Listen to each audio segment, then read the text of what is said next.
स्वागत है आपका दोस्तों बिहार न्यूज में। मैं हूं फिरदौस गनी और आप देख रहे हैं केडीबी लाइव। दोस्तों आज हो चुका है 26 जुलाई 2024। तो आज की पूरे बिहार की टॉप न्यूज लेकर आए हैं आपके लिए। वीडियो शुरू करने से पहले आपके लिए एक जरूरी सूचना है। सूचना यह है कि केडीबी लाइव का ऐप आ चुका है। आप केडीबी लाइव ऐप के माध्यम से पूरे बिहार की खबरों को देख सकते हैं। केडीबी लाइव ऐप में बिहार के किसी भी खबर को 1 मिनट से भी कम समय में दिया जाता है। तो ऐसे में अगर आप भी बिहार के रहने वाले हैं तो आप केडीबी लाइव ऐप को इंस्टॉल कीजिए, क्योंकि इस ऐप में बिहार की सभी खबरें दी जाती है 1 मिनट से भी कम समय में। तो चलिए चलते हैं आज की खबरों की ओर। दोस्तों आज बिहार न्यूज में सबसे पहले बात करेंगे कि किशनगंज के रहने वाले डॉक्टर दिलीप कुमार जायसवाल को बिहार बीजेपी का प्रदेश अध्यक्ष बनाया गया है। जी हां, ये बहुत बड़ी खबर है, खास करके किशनगंज वासियों के लिए और बिहार वासियों के लिए, क्योंकि बिहार बीजेपी का प्रदेश अध्यक्ष बदल दिया गया है।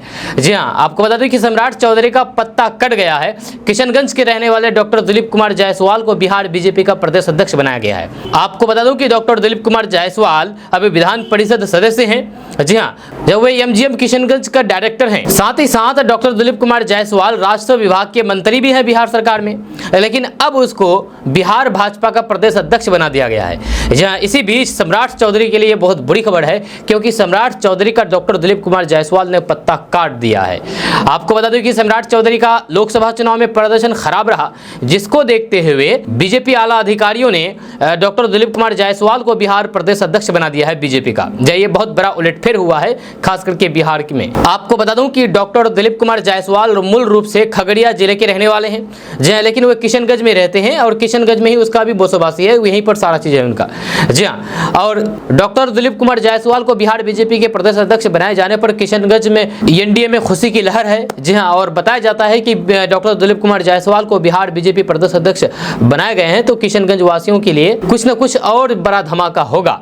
हालांकि ये तो बात वाली बात रहे, लेकिन ये अभी ताजा खबर सामने आई है। हाल फिलहाल ये खबर को भी अपडेट किया गया है। आपको बता दूं कि लोकसभा चुनाव के नतीजे और कुशवाहा वोट बैंक में विपक्ष की सेंधमारी सम्राट चौधरी के पद से हटाए जाने का मुख्य कारण माना जा रहा है।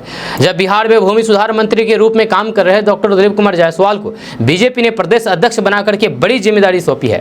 जहां बिहार सरकार में भूमि एवं राजस्व मंत्री डॉक्टर दिलीप कुमार जायसवाल मूल रूप से खगड़िया जिले के रहने वाले हैं। बीजेपी के कद्दावर नेता माने जाते हैं। तीसरी बार विधान परिषद के सदस्य बने हैं। जब पूर्णिया, अररिया, किशनगंज क्षेत्र संख्या 23 से एनडीए प्रत्याशी के रूप में 3 बार से लगातार चुनाव जीत रहे हैं। साथ ही साथ लगातार 20 सालों तक बिहार प्रदेश भाजपा के कोषाध्यक्ष भी रहे हैं। साथ ही साथ डॉक्टर दिलीप कुमार जायसवाल बिहार राज्य भंडारण निगम के अध्यक्ष भी रह चुके हैं। डॉक्टर दिलीप कुमार जायसवाल सिक्किम भाजपा के राज्य प्रभारी और माता गुजरी यूनिवर्सिटी यानी कि एमजीएम किशनगंज से प्रबंधक भी हैं, जहां उन्होंने 2005 से 2008 तक बिहार राज्य भंडारण निगम के अध्यक्ष के रूप में भी काम किया है। साथ ही साथ डॉक्टर दिलीप कुमार जायसवाल किशनगंज लोकसभा के लिए भी चुनाव लड़ चुके हैं बीजेपी की टिकट से, लेकिन अब बीजेपी ने उनको बहुत बड़ी जिम्मेदारी सौंपी है। यह डॉक्टर दिलीप कुमार जायसवाल को बिहार प्रदेश अध्यक्ष बना दिया गया है। आपका इसके बारे में क्या कहना है, नीचे कमेंट बॉक्स में कमेंट करके जरूर बताइएगा। बिहार विधानसभा में मानसून सत्र के चौथे दिन भी सदन में विपक्ष ने खूब हंगामा किया। यह सदन की कार्रवाई शुरू होने से पहले ही विपक्ष के विधायकों ने बिहार विधानसभा के बाहर जमकर के हंगामा किया। विपक्ष के विधायक सदन के अंदर और बाहर दोनों जगह हाथ में पोस्टर बैनर लेकर के बिहार सरकार के खिलाफ जमकर के नारेबाजी की। आरजेडी, कांग्रेस और लेफ्ट के विधायक वेल पर पहुंच गए। हालांकि मार्शल ने विपक्ष के विधायकों के हाथ से पोस्टर बैनर ले लिया। विपक्षी विधायक वेल में आकर के नीतीश कुमार के खिलाफ जमकर के नारेबाजी की और फिर कई बार उनके इस्तीफे की भी मांग की है। वहीं पर विधायकों ने टेबल भी पटका। जब विधानसभा अध्यक्ष ने सभी विधायकों से अपने स्थान पर जाकर के अपनी बात कहने को कहा, फिर बार बार टेबल पटकते हुए उठा करके गिरने की कोशिश की और पीठ दिखाने पर स्पीकर भड़क गए और सीधे कहा कि अगर किसी को चोट लगी तो फिर छोड़ूंगा नहीं, बड़ी कार्रवाई की जाएगी। तेजस्वी यादव ने नीतीश सरकार पर बड़ा हमला बोला है। आपको बता दें कि एक न्यूज चैनल से बातचीत करने के दौरान तेजस्वी यादव ने कहा कि नीतीश राज में 50 घोटाले हुए हैं। अगर ईमानदारी से जांच हो तो मुख्यमंत्री पर भी आंच आ सकती है। साथ ही बिहार को विशेष राज्य का दर्जा नहीं मिलने पर तेजस्वी यादव ने कहा कि हमें तो पहले से ही पता था कि बीजेपी एनडीए की बिहार को विशेष राज्य का दर्जा नहीं देगी और जेडीयू भी नौटंकी कर रही है। जब तेजस्वी यादव ने कहा कि यह सच है कि नीतीश कुमार के शासन में भ्रष्टाचार बहुत बढ़ गया है। सृजन घोटाला, बालिका गृह समेत नीतीश राज में 50 घोटाले हुए हैं। अगर निष्पक्षता से जांच हो तो फिर नीतीश कुमार को भी इसका खामियाजा भुगतना पड़ेगा। जब तेजस्वी यादव ने कहा कि बस एक छोटे से संशोधन के साथ बिहार जैसे अन्य गरीब राज्यों को विशेष राज्य का दर्जा दिया जा सकता है। कई बड़े बड़े संशोधन पहले भी हुए हैं। दोस्तों दोस्तों आरजेडी के विधान पार्षद और राबड़ी देवी के मुंह बोले भाई सुनील कुमार सिंह की बिहार विधान परिषद की सदस्यता शुक्रवार को छिन सकती है। आज जहां सुनील सिंह पर विधान परिषद के पिछले सत्र में सीएम नीतीश कुमार की मिमिक्री करने का आरोप लगा था, जिसकी जांच विधान परिषद की आचार समिति को सौंपी गई थी। जहां आचार समिति के अध्यक्ष की ओर से विधान परिषद में प्रतिवेदन रिपोर्ट पेश कर दिया गया है। जब सुनील सिंह पर जो आरोप लगे थे उसे कमेटी जांच में सही पाया है। जब विधान परिषद सभापति अवधेश नारायण सिंह इस पर शुक्रवार यानी कि आज फैसला लेंगे, फैसला सुनाएंगे। और कहा जाता है कि राबड़ी देवी के मुंह बोले भाई विधान परिषद सुनील कुमार सिंह का सदस्यता जा सकती है विधान परिषद का। कुछ सेवा पानी कीजिए, 2 से काम नहीं चलता है, हम 2 से कम नहीं लेते हैं, ये मेरा फीस है। ये कहना किसी और का नहीं बल्कि एक दारोगा का है। जब दारोगा घूस लेने के लिए वो अपना फीस तय कर रखे हैं। जी हाँ, ये बिहार पुलिस का कारनामा है। हम आपको इसके बारे में पूरी डिटेल्स के साथ बताएंगे। आपको बता दूं कि ये मामला बिहार के बेगूसराय से सामने आया है। जी हाँ, बिहार में एक तरफ जहाँ पर अपराधियों ने तांडव मचा रखा है और हर दिन लूट डकैती, लोगों की जान ली जा रही है, जैसे संगीन वारदातों को अंजाम देकर के पुलिस को मुंह चिरा रहे हैं, तो वहीं पर दूसरी तरफ बिहार पुलिस के कथित ईमानदार पुलिस वाले रिश्वतखोरी में लगे हुए हैं। ताजा मामला बिहार के बेगूसराय से सामने आया है, जहां पर एक दारोगा का घूस लेते हुए वीडियो सोशल मीडिया पर वायरल हो रहा है।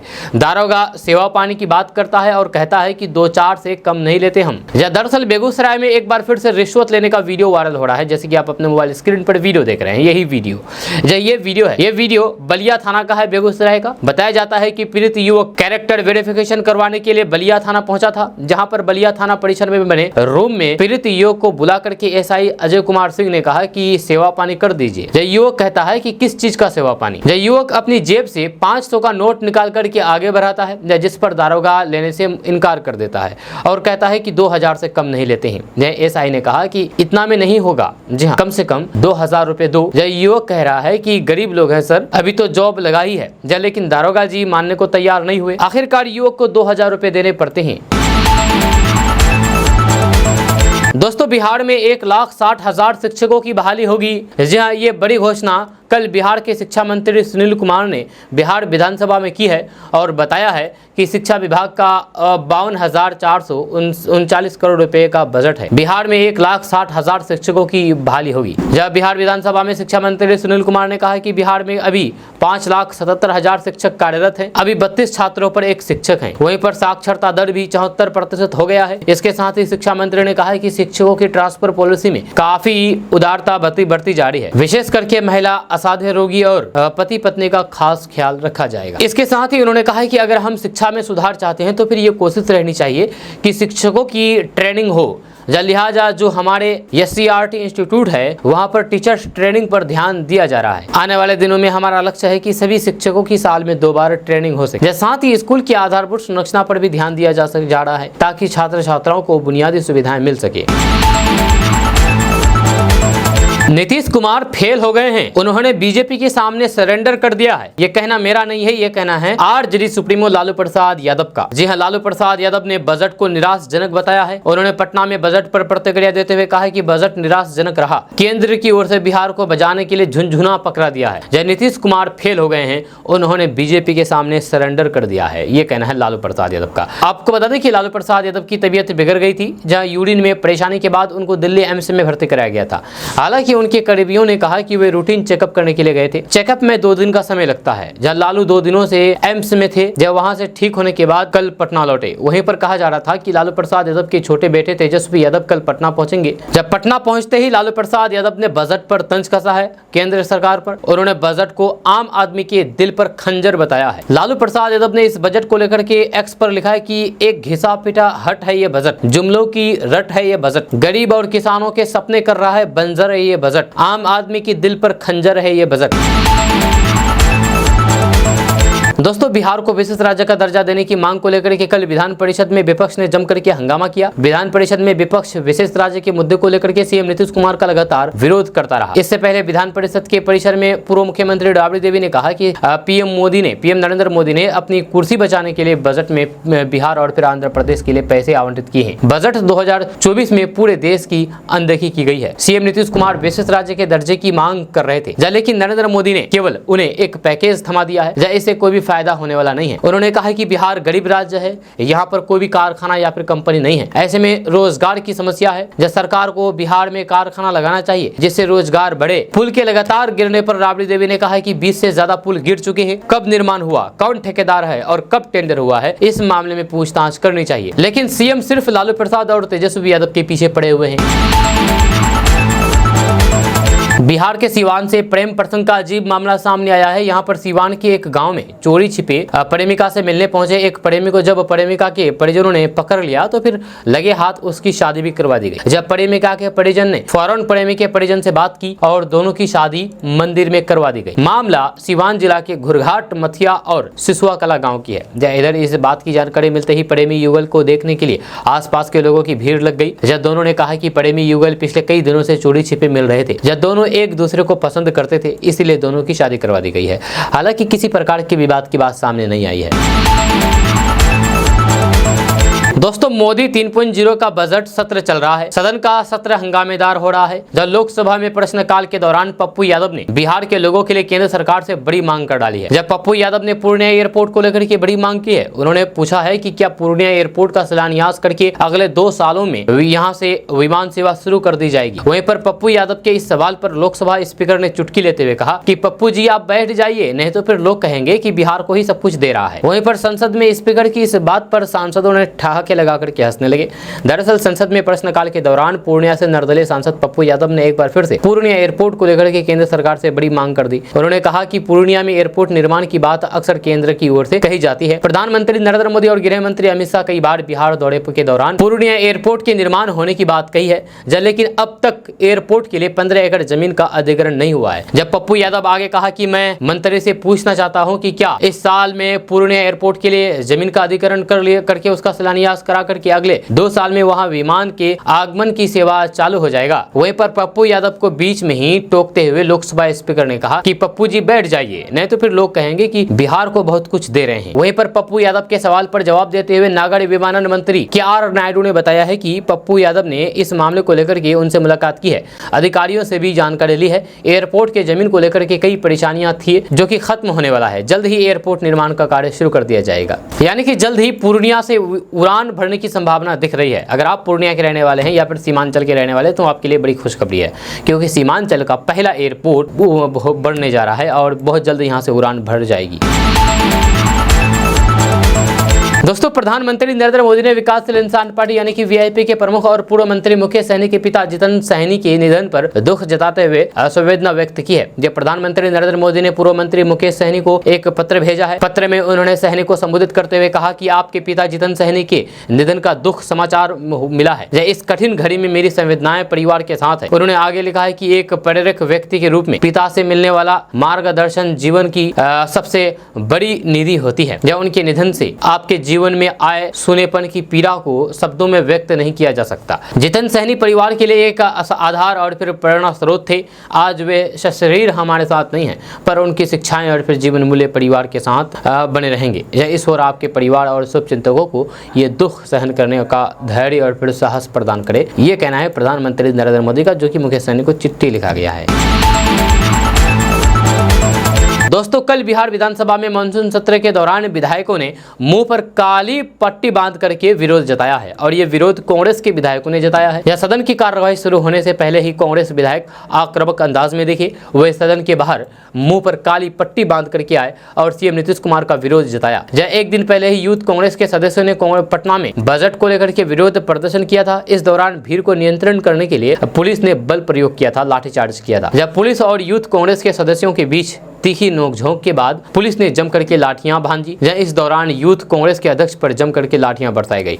वहीं पर कई अन्य कार्यकर्ता भी पुलिस की लाठियों से लौलुहान हुए। इस दौरान कुछ पुलिस वालों के सिर भी फट गए। आपको बता दें कि पुलिस की हुई इस कार्रवाई को लेकर के भी कांग्रेस विधायक विरोध प्रदर्शन के लिए मुंह पर काली पट्टी बांध करके आए।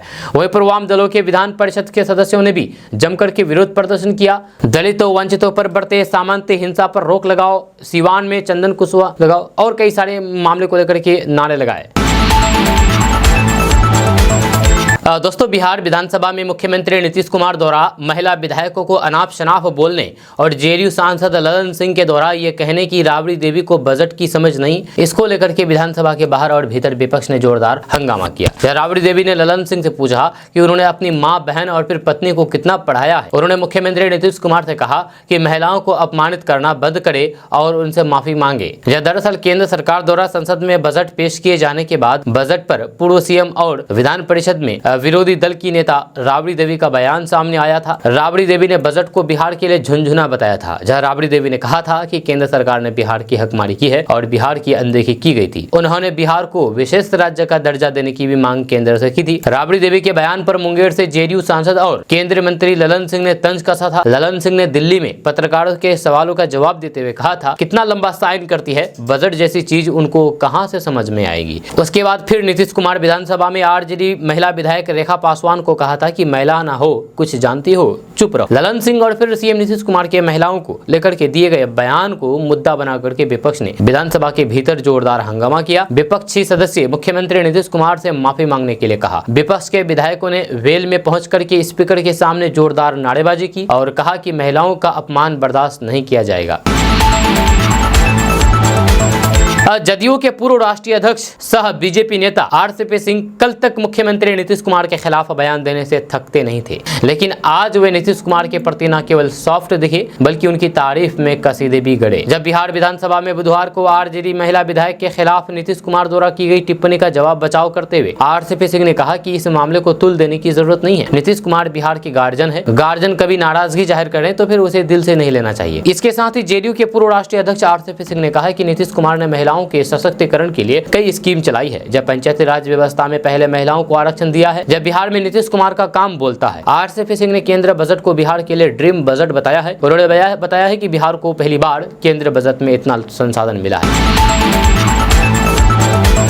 दोस्तों, बिहार के सीवान जिले के महाराजगंज के एक मंदिर में एक जोड़े ने एक दूसरे को माला पहनाई तो फिर कौतूहलवश लोगों की भीड़ जुट गई। पहले तो लोगों को लगा कि ये सामान्य शादी है और जोड़े को शादी के बंधन में बनते देख करके लोग तो पहले खुश हुए, लेकिन जब ये पता चला कि इन दोनों का आपस में देवर भाभी का संबंध है तो फिर ये शादी चर्चा का विषय बन गया। दोनों ने अपनी शादी हिंदू रीति रिवाज से महाराजगंज के प्रसिद्ध मंदिर में रचाई है। दोनों देवर भाभी का रिश्ता है, तो दोनों के बीच में देवर भाभी का रिश्ता है, लेकिन दोनों ने शादी कर लिया है। जी हाँ, रिश्ते में ये दोनों देवर और भाभी लगते हैं। आपको बता दूं कि वहां पर देवी को साक्षी मान करके दोनों ने एक दूसरे को वरमाला डाली, जब वहीं पर देवर ने अपने भाभी के मांग में सिंदूर डाल करके उसे पत्नी बना लिया। इस शादी को देखने के लिए लोगों की भीड़ जमा हो गई और फिर तरह तरह की चर्चा होने लगी। बताया जाता है कि सिवान के महाराजगंज थाना क्षेत्र के पोखरा माठिया गाँव निवासी नंद किशोर महतो की शादी 2018 में गोपालगंज थाना क्षेत्र के बरौली थाने के बड़हैदा गाँव की संगीता से हुई थी। इस बीच संगीता ने एक पुत्र एक पुत्री को जन्म दिया। नंद किशोर दूसरे प्रदेश में काम करने के लिए चला गया। इसी बीच संगीता का अपने चचेरे देवर कृष्ण से प्यार हो गया। जब प्यार इतना परवान चढ़ा कि दोनों साथ जीने मरने की कस्में खाने लगी। इसी बीच मामला थाने में गया, जहां पर परिवारों के बीच रजामंदी बन गई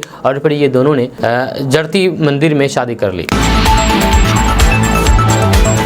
दोस्तों, नीतीश कुमार को साथ में लेकर के बिहार में भाजपा सरकार चला रहे हैं, लेकिन सरकार में शामिल बीजेपी के ही एक विधायक को डर लगने लगा है। जी हां, आपको बता दें कि बीजेपी के विधायक ललन पासवान ने मीडिया से कहा कि उन्हें बिहार में डर लग रहा है, उनकी सुरक्षा बढ़ाई जाए, जान का खतरा है, पुलिस सुनती नहीं है। आपको बता दें कि बीजेपी विधायक ललन पासवान ने कहा है कि हम भयभीत हैं, निरंतर नक्सलियों द्वारा धमकी दी जा रही है, पत्थर माफियाओं से धमकी मिल रही है, फिरौती मांगी जा रही है। कई विधायकों का यही हाल है। जब डर से वे लोग बोल नहीं रहे हैं, लेकिन फिर भी मैं बोलूंगा। जब सुरक्षा बढ़ाने के बजाय मेरी सुरक्षा और फिर घटा दी गई है। जब अपराधियों में पुलिस का डर नहीं है, पुलिस अपराधियों की मिली भगत है। जब बातचीत में विधायक ललन पासवान ने कहा कि कुछ दिन पहले भी नक्सलियों ने हमको धमकी दी थी, जब 20 लाख फिरौती की मांग की थी, जब नहीं देने पर जान से मार देने की धमकी भी दी। जब हम सीएम नीतीश कुमार और भागलपुर के एसएसपी से भी मिले, जब भागलपुर के एसएसपी ने एसडीपीओ 2 को इस पूरे मामले को देखने के लिए कहा था। ललन सिंह ने कहा कि जिस फोन से धमकी दी गई है वो फोन जिसका था उसको 24 घंटे के अंदर पुलिस ने पकड़ लिया, लेकिन गिरफ्तारी नहीं हुई। एसडीपीओ ने मामले में लिपापोती कर दी है, कोई भी कार्रवाई नहीं हुई है। यह कहना है बीजेपी के विधायक का, जबकि बिहार में बीजेपी की सरकार है,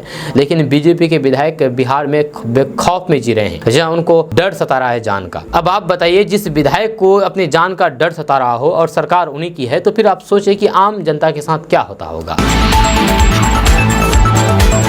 दोस्तों, बिहार विधानसभा के मानसून सत्र के तीसरे दिन सदन में नीतीश कुमार को गुस्सा आया। आरक्षण पर भाषण देते हुए नीतीश कुमार राजद की महिला विधायक रेखा कुमारी पर भड़क गए। उन्होंने तल्ख लहजे में पूछा है कि अरे तुम महिला हो, कुछ जानती भी हो। सीएम के इस बयान पर अब राजद नेत्री रोहिणी आचार्य ने हमला बोला है। रोहिणी आचार्य ने एक्स हैंडल पर लिखा है कि डर लगता है आंख की गोटी बाहर निकाल कर के चीखने चिल्लाने के चक्कर में दिमाग के नस न फट जाए, या कहीं किसी की दिन मौका परस्ती में शहंशाह की बढ़ती उम्र के साथ साथ दौड़े पड़ने का सिलसिला भी बढ़ता जा रहा है। यह कहना है रोहिणी आचार्य का। मुख्यमंत्री नीतीश कुमार को लेकर के ये बातें कही है। आपको बता दूं कि रोहिणी आचार्य लालू प्रसाद यादव की बेटी है, जो कि इस बार सारण से लोकसभा चुनाव भी लड़ चुकी है। हालांकि उनको हार का सामना करना पड़ा। आपको ये भी बता दूं कि रोहिणी आचार्य सिंगापुर में रहे, लेकिन अब फिर से रोहिणी आचार्य बिहार छोड़ करके सिंगापुर में जाकर के बसी हुई है। अब सिंगापुर से वहां पर नीतीश कुमार को लेकर के तंज कसा है, जो आपको बताया है कि क्या उन्होंने कही है।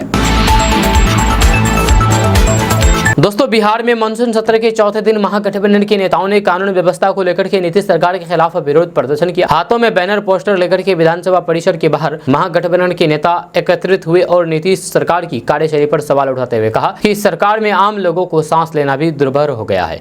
उन्होंने कहा कि नीतीश सरकार के कार्यकाल में बदमाशों के हौसले बुलंद है। उसी का नतीजा है कि बदमाश दिन दहाड़े अपने नापाक इरादों को जमीन पर उतार रहे हैं और सरकार हाथ पर हाथ धरे बैठी हुई है। आपको बता दें कि बुधवार को कांग्रेस के कार्यकर्ताओं ने नीतीश सरकार की कार्यशैली पर सवाल उठाते हुए राज्य सरकार के खिलाफ विरोध प्रदर्शन किया था, जिस पर पुलिस की ओर से लाठीचार्ज किया गया, इसमें कांग्रेस के कई कार्यकर्ता घायल हो गए। गुरुवार को प्रदर्शनकारी नेताओं ने हाथों में पोस्टर लेकर के नीतीश सरकार के खिलाफ विरोध प्रदर्शन किया। इस पोस्टर में राज्य सरकार के विरोध में कई तरह के नारे लिखे हुए थे। जब कुछ पोस्टर में कहा था कि बिहार में अब बुलडोजर राज नहीं चलेगा, तो कुछ पोस्टर में लिखा था कि प्रदेश की यानी कि बिहार की जनता अब करे पुकार, बंद करो भ्रष्टाचार। दोस्तों, क्या आपको पता है कि पीएचईडी के 4706 करोड़ के टेंडर रद्द कर दिए गए हैं बिहार में, और ये रद्द बीजेपी की सरकार ने की है बिहार में। आपको बता दो कि बिहार में बीजेपी जेडीयू सरकार का आरोप है कि जब आरजेडी जेडीयू के साथ बिहार में सत्ता में थी, तब आरजेडी के कार्यकाल में 4706 करोड़ रुपए का टेंडर जारी किया गया था। लेकिन ये इस टेंडर में कई सारी खामियां मिली, जिसको लेकर के इस टेंडर को रद्द करना पड़ा। ये कहना है पीएचईडी मंत्री नीरज कुमार उर्फ बबलू का। आपको बता दें कि बिहार में नीतीश कुमार के नेतृत्व वाली एनडीए सरकार ने सार्वजनिक स्वास्थ्य और फिर इंजीनियरिंग विभाग यानी कि पीएचईडी द्वारा जारी किए गए 4706 करोड़ रुपए के टेंडर को रद्द कर दिए हैं। बिहार के पीएचईडी मंत्री नीरज कुमार बबलू ने कहा कि ये टेंडर तब जारी हुए थे जब बिहार में महागठबंधन की सरकार थी, जेडीयू के साथ मिलकर के। जब विधानसभा सत्र के दौरान भाजपा विधायक संजय सरावगी के सवाल के जवाब में पूछे गए टेंडर की प्रक्रिया में गड़बड़ी के लिए जिम्मेदार अधिकारियों के खिलाफ क्या कार्रवाई की जा रही है, जिसके जवाब में मंत्री नीरज सिंह ने कहा कि कई कारण है और नई टेंडर प्रक्रिया जारी है। जब मंत्री ने कहा कि पहले चरण में 826 करोड़ रुपए के टेंडर रद्द कर दिए गए थे, लेकिन दूसरे चरण में और अधिक रद्द किए गए, जिसके कई कारण है। कई बस्तियां और गांव छूट गए थे, अब उन्हें शामिल कर लिया गया है। जब पहले चरण के लिए निविदा प्रक्रिया पूरी हो चुकी है और उन्हें जल्द से जल्द आवंटित कर दिया जाएगा। हालांकि जब विधायक संजय सरावगी ने इस बात पर जोर दिया कि क्या रद्द करने के पीछे के कारणों की एक समय सीमा के भीतर जांच की जाएगी और दोषी अधिकारियों पर मामला दर्ज किया जाएगा, तो मंत्री ने कहा कि अगर अनियमितताएं पाई गई तो फिर कार्रवाई की जाएगी। उन्होंने कहा कि रद्द करने के पीछे कई कारण है, अब हम परियोजनाओं के पूरा होने में देरी नहीं लगाएंगे। दोस्तों, ये तो आपको पता है कि पिता की संपत्ति पर बेटी का अधिकार होता है और बेटा का भी अधिकार होता है, लेकिन क्या आपको पता है कि ससुर की संपत्ति पर दामाद का अधिकार होता है या नहीं? हम आपको बताएंगे। अभी आपको बता दें कि भारत में संपत्ति बंटवारे को लेकर के कई तरह के नियम कानून बनाए गए। इस नियम कानून के बारे में सभी लोगों को सही जानकारी होनी चाहिए, ताकि लोग हिस्से में अपने अधिकार का दावा कर सके। अभी इसी विषय में जानने की कोशिश करेंगे कि क्या ससुर की संपत्ति में दामाद का अधिकार होता है क्या? आपको बता दो कि ससुर की संपत्ति में दामाद का कोई भी अधिकार नहीं होता है, कानूनी अधिकार नहीं होता है। दामाद ससुर की जायदाद या फिर भवन में हक का दावा नहीं कर सकता है, चाहे उसकी पत्नी की जान क्यों न चली जाए, जहाँ मौत क्यों ना हो जाए। इसीलिए सभी को इसकी जानकारी होनी चाहिए। मुझे लगता है कि 99% लोगों को इस बारे में जानकारी है, फिर भी उन लोगों के लिए खबर है जिसको नहीं पता है। आपको बता दूं कि हिंदू उत्तराधिकार अधिनियम में सुप्रीम कोर्ट द्वारा 2005 में किए गए संशोधन के अनुसार बेटियों को अपने पिता की संपत्ति में बेटों के बराबर हिस्सा लेने का अधिकार प्राप्त है, लेकिन इस संपत्ति पर दामाद अपने हिस्से का दावा नहीं कर सकता है। हालांकि मां की मौत हो जाने पर उनका बेटा या फिर बेटी इस संपत्ति पर हिस्सा का दावा कर सकती है, या वहीं पर बहू भी अपने ससुर की संपत्ति में हिस्से का दावा नहीं कर सकती है। बहू केवल अपने पति पर और अपने पति की संपत्ति पर अधिकार जता सकता है। दोस्तों गर्मी का मौसम चल रहा है, गर्मी के मौसम में बिजली का बिल भी बहुत ज्यादा आता है, तो आपको पता है। जहाँ ऐसा इसलिए क्योंकि गर्मी के मौसम में घरों में कूलर, फ्रिज, एसी और क्या क्या नहीं चीजें चलती है, लेकिन ऐसे में बिजली का बिल ज्यादा आना लाजमी होता है। लेकिन अगर किसी घर में केवल 5 बल्ब, 3 पंखे हो और उसका बिजली बिल लाखों में आए, तब क्या होगा। आपको बता दें कि बिहार के मोतिहारी से ऐसा ही एक गजब का मामला सामने आया है। यहाँ पर एक घर का 2 महीने का बिजली बिल 32 लाख रुपया आया है। बिहार के पूर्वी चंपारण के पताही प्रखंड के सरैया गोपाल में एक दैनिक मजदूर को बिजली विभाग ने झटका देते हुए 2 महीने का 32,11,000 और 530 रुपए का बिल थमा दिया। जहां इतना बिल देख कर के मजदूर के होश फाख्ता हो गए। पहले के बिजली मीटर से बिजली बिल की गड़बड़ी को दूर करने के लिए बिजली विभाग ने स्मार्ट प्रीपेड मीटर लगाने की पूरे बिहार में शुरुआत कर दी थी, लेकिन अब ये व्यवस्था लोगों के लिए परेशानी का कारण बन गई है। आपको बता दें कि मोतिहारी के पताही प्रखंड के सरैया गोपाल पंचायत बिजली विभाग ने एक मजदूर संदीप कुमार राउत को 32,11,530 रुपए का बिजली बिल थमा दिया और बिजली बिल देख करके उसके पैरों तले जमीन ही खिसक गई, वह हैरत में पड़ गए। सबसे बड़ी बात यह है कि यह बिजली का बिल मात्र 2 महीने का है, जबकि घर में सिर्फ 5 बल्ब, 3 पंखा का इस्तेमाल होता है। जहां इधर बिजली बिल नहीं जमा करने के कारण बिजली विभाग ने संजय कुमार राउत के घर का बिजली कनेक्शन भी काट दिया गया है। अब संदीप बिजली कनेक्शन कटने के बाद ऑफिस का चक्कर लगा करके थक गए हैं, लेकिन उनकी कहीं भी कोई सुनवाई नहीं हो रही है। संदीप का कहना है कि उनकी बिजली का कनेक्शन उनके चाचा के नाम से था। चाचा के चले जाने के बाद ही वे बिजली मीटर अपने नाम कराने के लिए कई बार विभाग के ऑफिस गए, लेकिन अभी तक बिजली बिल उनके मृत चाचा के नाम से ही आता है। दोस्तों नीट पेपर लीक की जांच कर रही केंद्रीय एजेंसी सीबीआई बारी बारी से मामले की तह तक पहुंचने की कोशिश कर रही है। इसी कड़ी में अब तक की जांच में पता चला है कि आरोपित अभ्यर्थियों ने 35 से 60 लाख रुपए तक क्वेश्चन पेपर देकर के क्वेश्चन खरीदा था। मिल रही जानकारी के मुताबिक बिहार के अभ्यर्थियों ने 35 से 45 लाख रुपए में पेपर खरीदे थे, जबकि दूसरे राज्यों के अभ्यर्थियों से 55 से 60 लाख रुपए में पेपर देने की बात कही गई थी। जांच के दौरान पता चला है कि अभी तक करीब 150 अभ्यर्थियों को क्वेश्चन पेपर मिले थे। इनमें से कुछ का एग्जाम सेंटर झारखंड के हजारीबाग में था, तो फिर कुछ के महाराष्ट्र के लातूर जिले में था, या वहीं पर कुछ अभ्यर्थियों के गुजरात के गोधरा और फिर बिहार की राजधानी पटना में एग्जाम सेंटर में। आपको बता दूं कि केंद्रीय जांच एजेंसी यानी कि सीबीआई की टीम इस बात की भी पड़ताल करने में जुटी है कि इन शहरों में किस सेटिंग की बदौलत परीक्षा केंद्र बनाए गए थे, या फिर इन केंद्रों की चुनिंदा छात्रों तक पेपर लीक गैंग के जरिए प्रश्न पत्र भेजे गए थे। पेपर लीक के बाद प्रश्न पत्र हासिल करने वाले 150 छात्रों में करीब 80 से 90 अभ्यर्थियों को अच्छी रैंक नहीं मिली थी। आपको बता दूं कि पहले पूरे पेपर लीक मामले की जांच बिहार पुलिस की अभ्यर्थी अपराध शाखा कर रही थी। हालांकि बाद में केंद्र से निर्देश मिलने पर पूरे प्रकरण की जांच सीबीआई को सौंप दी गई है। दोस्तों बिहार के तमाम अंचलों में आए दिन भ्रष्टाचार की खबरें सामने आती रहती है। अंचल में जमीन की जमाबंदी, परिमार्जन, वाद प्रतिवाद, दाखिल खारिज से जुड़े हुए कई कार्य के लिए अवैध रूप से लोगों द्वारा पैसे की लेन देन का मामला सामने आते रहता है। ऐसे में अब बिहार के राजस्व एवं भूमि सुधार विभाग ने अपने डिपार्टमेंट में किसी भी तरह के भ्रष्टाचार को रोकने के लिए बड़ा कदम उठाया है। दरअसल राजस्व एवं भूमि सुधार के किसी भी कार्यालय में बेवजह भारी व्यक्ति की सक्रियता देखी तो फिर न सिर्फ उस व्यक्ति पर बल्कि कार्यालय प्रभारी पर भी गाज गिरने तय है। अब गड़बड़ करने वालों के खिलाफ सख्त कार्रवाई की जाएगी। इस संबंध में राजस्व विभाग के मंत्री डॉक्टर दिलीप कुमार जायसवाल के निर्देश पर पत्र भी जारी कर दिया गया है। दरअसल कुछ दिन पहले ही मंत्री डॉक्टर दिलीप कुमार जायसवाल के एक बयान से हरकत मच गया था, जब उन्होंने कहा था कि उनके विभाग को लेकर के लोग शिकायत करते हैं कि आपके विभाग में काफी भ्रष्टाचार होता है। मंत्री ने विभाग के एक बैठक में इस बात को बताते हुए साफ कर दिया था कि अब ये सब नहीं चलेगा। इस बारे में मंत्री दिलीप कुमार जायसवाल ने बातचीत में कहा कि उन्होंने तब ही साफ कर दिया था कि उनके मंत्री की कुर्सी पर बैठते इस तरह की कोई भी गड़बड़ी बर्दाश्त नहीं की जाएगी। जब मंत्री डॉक्टर दिलीप कुमार जायसवाल के निर्देश पर विभाग के अपर मुख्य सचिव दीपक कुमार सिंह ने सभी जिला अधिकारियों को पत्र के माध्यम से निर्देश जारी कर दिया है। बताया जा रहा है कि राजस्व एवं भूमि सुधार विभाग के क्षेत्रीय एवं जिला कार्यालय में दलालों और फिर मध्यस्थों की सक्रियताओं को रोकने के लिए इस तरीके का पत्र जारी कर दिया गया है। आपका इसके बारे में क्या कहना है, नीचे कमेंट बॉक्स में कमेंट करके जरूर बताइएगा। दोस्तों बिहार में मानसून कमजोर होता दिख रहा है, जहां पिछले करीब एक सप्ताह से सिर्फ नाम मात्र की बारिश हो रही है, जबकि बिहार में पूर्वीय हवा पूरी ताकत से बह रही है। इसके बाद भी बारिश का लुका छिपी खेल चल रहा है, जहां मानसून की एक ऐसी तस्वीरें किसानों के लिए चिंता का विषय बना हुआ है। IMD यानी कि मौसम विभाग के अधिकारियों की माने तो जुलाई के बचे हुए दिनों में मानसून के एक्टिव होने के आसार कम है। इसके पीछे वजह यह है कि बिहार और फिर उसके आसपास के इलाकों में ऐसा कोई भी सिस्टम नहीं है जिसकी वजह से बारिश की संभावना बने। वहीं पर फिजा में मौजूद नमी और फिर बड़े तापमान की वजह से प्रदेश में विभिन्न इलाकों में हल्की बारिश हो सकती है, जिस वजह से सावन में बारिश की झड़ी लगी होती है, वैसे आसार अगले कुछ दिनों तक नहीं है। जब मौसम विभाग की तरफ से दक्षिण पश्चिमी बिहार के अगले 2 दिनों में वज्रपात की चेतावनी भी जारी की गई है। जब मध्य भारत की तरफ मानसून की ट्रफ लाइन खिसकने की वजह से मध्य और फिर पश्चिम भारत में मानसून की सक्रियता बढ़ी है।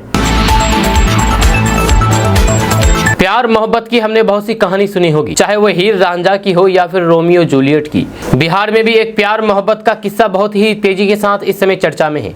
यहाँ पर एक लड़की को एक लड़के से प्यार हो जाता है। दोनों का प्रेम प्रसंग 3 साल से चल रहा था, लेकिन इसी बीच लड़की गर्भवती हो जाती है। अब लड़का उसे शादी करने से मना कर देते हैं, राजी नहीं होते हैं, लेकिन समाज के लोगों के दबाव से उसने मंदिर में शादी कर ली। इसके बाद कहानी में एक और नया मोड़ आया। ये कहानी बिहार के दरभंगा जिला से निकल करके मधुबनी की शहर घाट में पहुंचती है। यहाँ पर लड़की नेहा और लड़के अशोक कुमार का प्यार बढ़ता है, परवान चढ़ता है। इन दोनों के बीच संबंध 3 साल तक खुशी और आनंद से गुजरता है, लेकिन जब नेहा गर्भवती हो जाती है तब अशोक का व्यवहार बदल जाता है। उसने धीरे धीरे नेहा से दूरी बनाना शुरू कर दी, जब धीरे धीरे नेहा को विश्वासघात का सामना करना पड़ता है। इस दौरान गाँव के लोग नेहा के साथ आए और पंचायत हुई। पंचायत के दौरान फैसला नेहा के पक्ष में दिया गया। दोनों की एक मंदिर में शादी करा दी गई। ये तारीख थी 21 जून की, जब दोनों शादी के बंधन में बंधे। अब होती है नेहा और अशोक के प्यार की परीक्षा। जब 21 जून को शादी के बाद नेहा को लगा कि अब सब कुछ ठीक हो जाएगा, हमारी तो अब शादी भी हो गई है। वो भी बिल्कुल चिंता की कोई बात नहीं है, जब वो भी समाज के इतने लोगों के साथ शादी हुई है। कुछ ही दिनों में नेहा एक बच्चे को जन्म देने वाली थी। उसके घर में कुछ महीनों में खुशियां आने वाली है, लेकिन उसकी ये खुशी ज्यादा देर तक टिक नहीं पाई, क्योंकि अशोक ने तो ठान रखा था कि उसे तो धोखा देना ही है, और फिर उसने वैसा ही किया।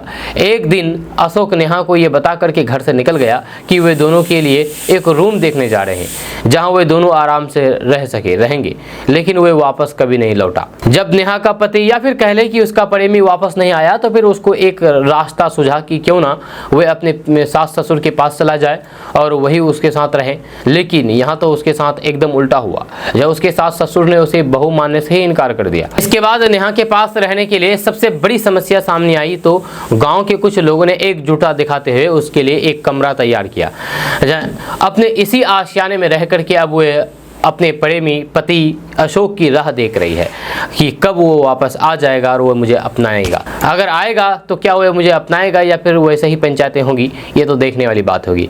ये थी नेहा की कहानी, जो कि आपको बताया कि ये बिहार की रहने वाली है।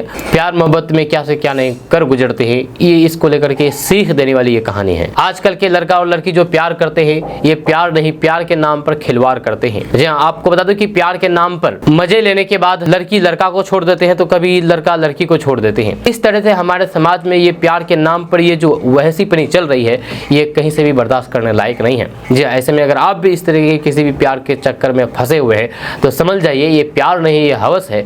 नहीं तो फिर आपको एक दिन भारी पछताना पड़ सकता है, नेहा के जैसा। ना आप घाट के रहेंगे, ना ही घर के रहेंगे। आपको कोई भी अपनाने को तैयार नहीं होगी, ना माँ बाप अपनाएंगे, ना ही पति अपनाएंगे। तो ऐसे में अगर आप भी प्यार के किसी चक्कर में पड़े हुए हैं, तो आप बिल्कुल भी इससे दूर रहें, नहीं तो आपको बाद में पछताना पड़ सकता है। किशनगंज के दर्जनों एएनएम और एनएचएम के द्वारा अनिश्चितकालीन धरना प्रदर्शन किया जा रहा है। जहां आपको बता दूं कि ये मामला किशनगंज के ठाकुरगंज से सामने आया है, जहां पर संविदा कर्मियों द्वारा धरना प्रदर्शन किया जा रहा है कई मांगों को लेकर के। आपको बता दूं कि बिहार संविदा एएनएम संघर्ष मोर्चा बैनर तले दर्जनों संविदा कर्मी एएनएम और फिर एनएचएम के द्वारा अनिश्चितकालीन धरना ठाकुरगंज के सामुदायिक स्वास्थ्य केंद्र में दिया जा रहा है, जहाँ पर एएनएम दीदियों के द्वारा समान काम समान वेतन, संविदा कर्मी को नियमित करो और सारे कई मांगों को लेकर के नारा लगाया जा रहा है। जहां एएनएम कर्मियों का कहना है कि इन सब विषयों को लेकर के पूर्व में भी यानी कि पहले भी स्वास्थ्य विभाग किशनगंज को आदेश दिया गया है, मगर अब तक कोई भी सुनवाई नहीं हुई है। जब इस दौरान धरना दे रहे दर्जनों एएनएम ने कहा कि समान काम समान वेतन हमें चाहिए तो चाहिए। लगभग 20 से 25 किलोमीटर रोज फील्ड में जाते हैं, जिसमें से 7 से 8 किलोमीटर तक में हमें पैदल चलना पड़ता है, मगर किसी भी प्रकार की गाड़ी की सुविधा नहीं है, न ही इसका भुगतान किया जाता है। जब वहीं पर आगे एएनएम दीदियों ने कहा कि फ्रांस विधि के जरिए उपस्थिति दर्ज करवाना सबके लिए बराबर होनी चाहिए। अगर हम 8 घंटा का ड्यूटी करेंगे तो फिर सभी प्रकार की सुविधा मुहैया कराया जाए। आगे उन्होंने बताया है कि अधिकांश स्वास्थ्य उपकेंद्रों का अपना अस्थायी भवन नहीं है, जहाँ आवासीय सुविधा नहीं है, शौचालय और फिर स्वच्छ पेयजल व्यवस्था, बिजली आदि मूलभूत सुविधाएं और तक उपलब्ध नहीं है। अस्थायी केंद्र में टीकाकरण का कार्य किया जाता है। या इन सब मांगों को लेकर के सरकार से सभी एएनएम धरना पर बैठे हैं, मगर अब तक इन मांगों को सुनने में कोई भी अधिकारी या फिर जिला प्रशासन नहीं पहुंचे हैं। सीमांचल में मुसलमानों की आबादी बढ़ रही है। सीमांचल को केंद्र शासित प्रदेश घोषित किया जाए और यहां पर एनआरसी लागू किया जाए, नहीं तो फिर यहां से हिंदू पलायन कर जाएंगे, हिंदू खाली कर जाएंगे। और यहां पर सीमांचल में घुसपैठियों की आबादी बढ़ रही है। सिर्फ सीमांचल ही नहीं, सीमांचल के साथ साथ सीमांचल के बगल के जिले, बगल के राज्य बंगाल के परगना, 24 परगना और मालदा को भी केंद्र शासित राज्य घोषित किया जाए और यहां पर एनआरसी लागू किया जाए, नहीं तो फिर सीमांचल में मुसलमानों की आबादी जिस कदर बढ़ रही है, यहाँ पर हिंदुओं को पलायन करना पड़ेगा और हिंदू खाली हो जाएंगे। हिंदू खाली हो रहे हैं अभी भी। ये कहना मेरा नहीं है, ये कहना है बीजेपी सांसद निशिकांत दुबे का। जब बीजेपी सांसद निशिकांत दुबे ने आज लोकसभा में इस कदर बयान दिया है, जिसको लेकर के सीधे सीधे मुसलमान टारगेट में आ गए हैं। उनका कहना है कि मुसलमानों की आबादी इस जगह पर बढ़ रही है और यहाँ पर केंद्र शासित प्रदेश घोषित किया जाए और एनआरसी लागू किया जाए। जब हम आपको इसके बारे में पूरी जानकारी देंगे कि आखिर उन्होंने सीमांचल को क्यों टारगेट किया है, किशनगंज, अररिया, पूर्णिया, कटिहार को क्यों टारगेट किया है। उससे पहले आपको बता दें कि अगर आप पैरामेडिकल का कोर्स करना चाहते हैं तो आपके लिए बहुत अच्छी खबर है, क्योंकि किशनगंज डीपीएमआई सेंटर से आप पैरामेडिकल का कोर्स कर सकते हैं। किशनगंज डीपीएमआई सेंटर से सैकड़ों छात्र अब तक पैरामेडिकल का कोर्स करके निकल चुके हैं। तो ऐसे में अगर आप पैरामेडिकल का कोर्स करना चाहते हैं तो आप डीपीएमआई किशनगंज सेंटर से एडमिशन ले सकते हैं। अभी एडमिशन जारी है, इस नंबर पर संपर्क कीजिए और एडमिशन कीजिए। तो चलिए बात करते हैं विस्तार से। दरअसल बात यह है कि बीजेपी के सांसद निशिकांत दुबे ने एक ऐसा बयान दे दिया है जो सीमांचल वासियों को शर्मसार कर देने वाली है, खास करके सीमांचल को टारगेट किया है। उन्होंने कहा है कि किशनगंज, अररिया, कटिहार और बंगाल के 24 परगना, मालदा को केंद्र शासित प्रदेश घोषित किया जाए और एनआरसी लागू किया जाए, नहीं तो यहाँ से हिंदू पलायन कर जाएंगे, हिंदू पलायन हो रहे हैं। जी हाँ, इन मुस्लिम बहुल इलाकों को केंद्र शासित प्रदेश घोषित करने की मांग की है। बिहार और झारखंड के कई जिलों में हिंदुओं के गांव खाली होने का दावा किया है। आपको बता दूं कि भारतीय जनता पार्टी यानी कि भाजपा के सांसद निशिकांत दुबे ने झारखंड के संथाल परगना और बिहार एवं पश्चिम बंगाल के कुछ क्षेत्रों में अवैध बांग्लादेशी घुसपैठियों के कारण मुस्लिम आबादी बढ़ने का मुद्दा उठाया और दावा किया है कि यहाँ पर अवैध बांग्लादेशी घुसपैठिया रहते हैं। वहीं पर निशिकांत दुबे ने हिंदुओं के गाँव खाली होने का दावा करते हुए सरकार से इन क्षेत्रों को केंद्र शासित प्रदेश बनाने की मांग कर दी है। आपको बता दूं कि लोकसभा में शून्यकाल के दौरान इस मुद्दे को उठाते हुए झारखंड के गोड्डा के सांसद निशिकांत दुबे ने कहा कि साल 2000 में बिहार से झारखंड के अलग होने के समय संथाल परगना क्षेत्र में आदिवासियों की आबादी 36% थी, जो आज 26% है। उन्होंने कहा कि 10% आदिवासी कहां गए या कहां गायब हो गए हैं। सदन कभी इनकी चिंता नहीं करता है। झारखंड की सरकार भी कोई भी कार्रवाई नहीं करती है। निशिकांत दुबे ने आरोप लगाया है कि बांग्लादेशी घुसपैठिया उनके क्षेत्र में आकर के महिलाओं से शादी करते हैं। उन्होंने कहा कि मेरे क्षेत्र की एक विधानसभा में 267 बूथ पर मुसलमानों की आबादी 167% बढ़ गई है। पूरे झारखंड में 25 विधानसभा में मुस्लिम आबादी 110 से 123% तक बढ़ी है। जब भाजपा सांसद ने आरोप लगाया है कि झारखंड के पाकुड़ में पिछले दिनों दंगा हुआ, क्योंकि पश्चिम बंगाल के मुर्शिदाबाद और फिर मालदा से आए लोगों ने तथा बंगाल पुलिस ने स्थानीय हिंदुओं को भगाया। उन्होंने कहा कि हिंदुओं के गांव खाली हो रहे हैं। मैं ऑन रिकॉर्ड ये बात कह रहा हूँ, एक भी बात गलत हो तो फिर मैं इस्तीफा देने को तैयार हूँ। जब दुबे ने कहा कि बंगाल से आए लोगों ने जुल्म किया और झारखंड पुलिस ने कोई भी कार्रवाई नहीं की। वहीं पर उन्होंने कहा कि इन सब घटनाक्रमों को देखते हुए झारखंड के संथाल परगना क्षेत्र, पश्चिम बंगाल के मालदा और मुर्शिदाबाद तथा बिहार के अररिया, किशनगंज और कटिहार को मिलाकर के केंद्र शासित प्रदेश बना देना चाहिए और यहाँ एनआरसी लागू होना चाहिए, अन्यथा यहाँ के हिंदू खाली हो जाएंगे। उन्होंने कहा कि इससे पहले भी सदन की एक समिति क्षेत्र में भी भेजा जाए, जिसमें टीएमसी के सबसे ज्यादा सदस्यों को रखा जाए। उन्होंने मांग की है कि विधि आयोग की 2010 की 235वीं रिपोर्ट को लागू किया जाए, जिसमें सिफारिश की गई है कि धर्मांतरण और दूसरे धर्म के लोगों से शादी के लिए अनुमति जरूरी है। आपका इसके बारे में क्या कहना है, नीचे कमेंट बॉक्स में कमेंट करके जरूर बताइएगा। जाने से पहले आपके लिए खुशखबरी है कि केडीबी लाइव का ऐप आ चुका है। आप केडीबी लाइव ऐप के माध्यम से पूरे बिहार की खबरों को देख सकते हैं। केडीबी लाइव ऐप में बिहार के किसी भी खबर को 1 मिनट से भी कम समय में दिया जाता है। तो ऐसे में अगर आप भी बिहार के रहने वाले हैं तो आप केडीबी लाइव ऐप को इंस्टॉल कर सकते हैं। इस ऐप को इंस्टॉल करने के लिए प्ले स्टोर में जाइए, सर्च कीजिए केडीबी लाइव, आ जाएगा, उसको इंस्टॉल कीजिए और उसमें किशनगंज की भी खबरें दी जाती है। जी हाँ, किशनगंज, अररिया, पूर्णिया, कटिहार के साथ साथ पूरे बिहार की खबरों को देख सकते हैं। इस ऐप में किसी भी खबर को 1 मिनट से भी कम समय में देख सकते हैं। आपको बता दूं कि इस ऐप में आप खुद से भी खबरों को पोस्ट कर सकते हैं। जी हाँ, यानी कि दूसरे की खबर को देख भी सकते हैं और खुद से खबर को पोस्ट भी कर सकते हैं। यानी कि अगर आपके अगल पास कोई भी घटनाएं घटती हो या फिर खुद का आपका कोई खबर हो तो आप खुद से केडीबी लाइव ऐप में खबर पोस्ट कर सकते हैं। तो आप अभी जाइए प्ले स्टोर पर सर्च कीजिए केडीबी लाइव, आ जाएगा, स्क्रॉल कीजिए और पूरे बिहार की खबरों को देखिए। मिलते हैं नेक्स्ट वीडियो के साथ, तब तक के लिए जय हिंद, जय भारत।